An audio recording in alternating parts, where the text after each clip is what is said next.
everyone, Alan here. I apologize for the noise in advance and the lighting. It's not in my normal forum. I'm actually at TAOM 2010 right now, and I have a gentleman that was kind enough, Wacky Zacky, to let me review a pack of his Jerry's Nuggets. These are actually brand new, and I'm going to do the review for you. I've had a little bit of chance to play with them, and they're very nice.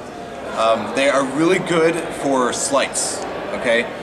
For flourishing, from what I hear, you need to break them in a little bit. These are brand new, so brand new 30-year-old deck. I know the kind of paradox there, but right out of the box, they're really good for slights. They stick well together, one-handed top palms and all that kind of stuff. Anything you need real good grip for and packets for, they work really well for.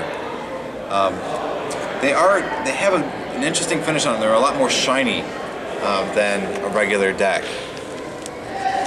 As you can see, they got almost a gloss on them, and that I think is what adds to the grip.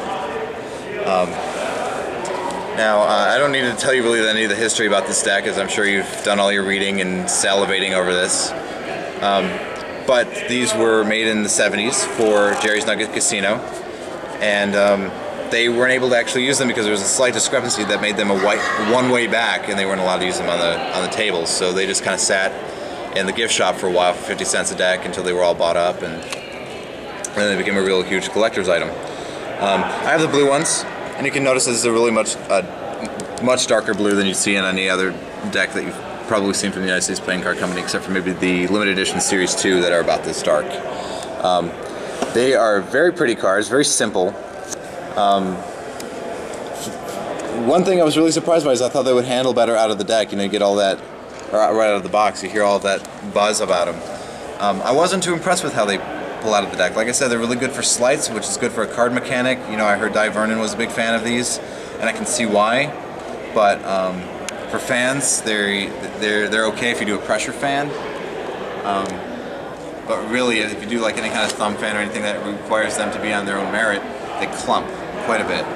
And I don't know if that gets better with powdering or with age. I've heard all kinds of different things, but you know, some of the guys that maybe have a better broken-in deck can tell you that. They are very snappy. They have a lot of pop to them.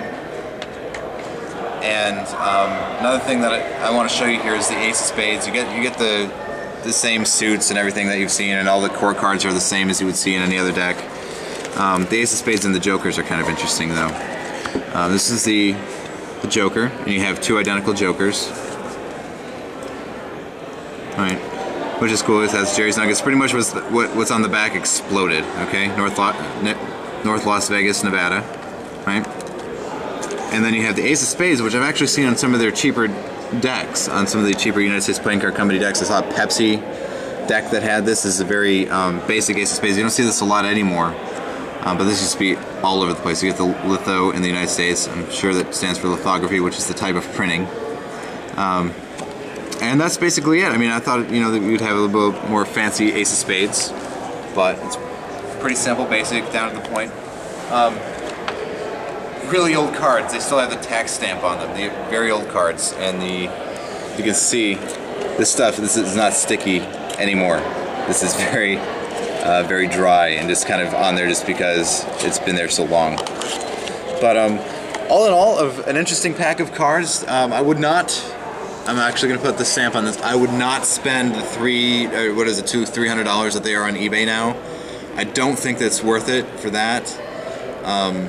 It's an interesting piece of Magic history, and if you're a hardcore collector, I would definitely pick them up, but this is not something I would do and take to your regular shows or even play with that often. It's just way too expensive of a deck, and you won't get the handleability actually out of them that you get with more modern cards. So that would be my review for these. I'm really thankful to Wacky Zacky for allowing me to review these for you, and also to my cameraman, Joe Southwell. Thank you so much. Just like I said, I'm sorry about the loud noise. I'm at TAOM. It's about 4 in the morning right now. But thank you so much for all your continued views, and I hope to see you around. I have a lot more stuff for you coming soon. Thank you very much. I'm Alan Paletti. Until next time, I'll see you around.